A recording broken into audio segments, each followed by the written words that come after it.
বন্ধুরা, অলিস কিচেনে তোমাদের সবাইকে স্বাগত। আর তোমরা সবাই কেমন আছো? আশা করি ভালো আছো, আমিও ভালো আছি। চলো, রোজকার মতো তোমাদের সাথে রান্না শেয়ার করার জন্য চলে এসেছি আমার রান্নাঘরে। কী কী রান্না করছি দেখিয়ে দিই তোমাদের।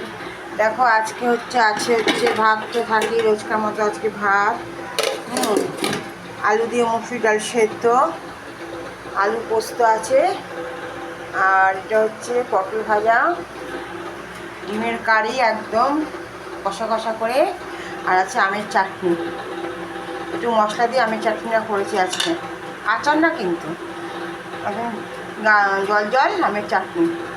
এই হচ্ছে আজকে আমার দুপুরের মেনু। আমার আজকে দুপুরের মেনু তোমাদের কেমন লাগলো দেখতে অবশ্যই কমেন্টস করে জানিও। আর যদি দেখতে ভালো লাগে আমার মেনুগুলো, অবশ্যই একটা লাইক করে দিও। যারা নতুন দেখছি চ্যানেলটি সাবস্ক্রাইব করে দিও। ভালো থেকো, সুস্থ থেকো, সাবধানে থেকো।